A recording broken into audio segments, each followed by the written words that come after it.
नमस्कार, स्वागत है आपका हमारे यूट्यूब चैनल पर। बात करते हैं दीक्षा पोर्टल पर प्रारंभ किए गए टीचर ट्रेनिंग कोर्स माध्यमिक कक्षाओं हेतु कक्ष प्रबंधन मॉड्यूल की बात करेंगे। तो इसमें आप मॉड्यूल के पश्चात टेस्ट में किस तरह से प्रश्नों के जवाब देंगे और इस टेस्ट को कैसे पूर्ण करेंगे। पहला प्रश्न पूछा गया है, कक्ष में बैठक व्यवस्था हेतु विद्यार्थियों से सुझाव लिए जा सकते हैं। यदि आप इससे सहमत है या असहमत है तो इसका उत्तर होगा सहमत। अगला प्रश्न, कक्षा प्रबंधन में भौतिक और मानवीय संसाधनों का समान प्रभाव पड़ता है। इस कथन से भी हम सहमत हैं। अगला प्रश्न है, कक्ष की बैठक व्यवस्था किस पर आधारित होनी चाहिए। तो विद्यार्थियों तक गतिविधि की पहुंच हो, इस तरह से व्यवस्था बैठक की होनी चाहिए। अगला प्रश्न है, विभिन्न रोचक गतिविधियों से विद्यार्थियों के कक्षा में आने की रुचि बढ़ती है तथा वे अपना कार्य समय पर कर लेते हैं। ये कथन सत्य है। अगला प्रश्न है, पुनर्बलन की महत्वपूर्ण भूमिका होती है। कक्ष प्रबंधन में पुनर्बलन की बहुत ही महत्वपूर्ण भूमिका होती है। ऑप्शन नंबर 1 राइट करेंगे। अगला प्रश्न, शिक्षक में कौन सी कुशलता प्रबंधन के लिए आवश्यक है। नेतृत्व क्षमता, सकारात्मक सोच, समस्या समाधान दृष्टिकोण, आत्मविश्वास। तो इसके लिए सबसे महत्वपूर्ण है सकारात्मक सोच। कुछ विद्यार्थियों को श्रमदान में बहुत आनंद आता है। कुछ विद्यार्थी इधर उधर श्रमदान का अभिनय करते हुए समय व्यतीत करते हैं। कुछ विद्यार्थी दर्द का बहाना बनाते हैं। तो इस तरह से ये क्या कथन सत्य है या असत्य, तो सत्य होगा। अगला प्रश्न है, संसाधनों के प्रयोग की निरंतरता ही संसाधनों के प्रबंधन की कुशलता प्रदान करती है। तो ये औचित्यपूर्ण है।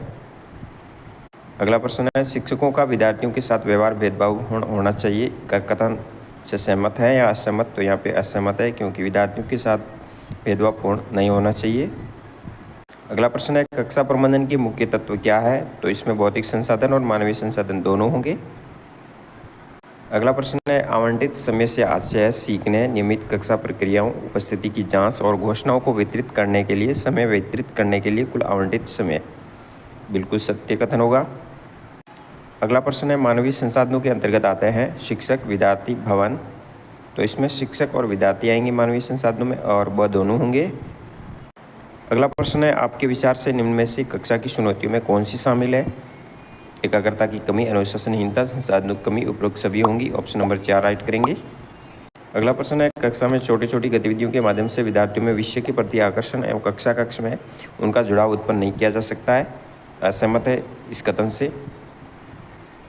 अगला प्रश्न है, कक्षा प्रबंधन के लिए आवश्यक तत्व, ये रिपीट हुआ है तो उपरोक्त सभी होगा इसका उत्तर।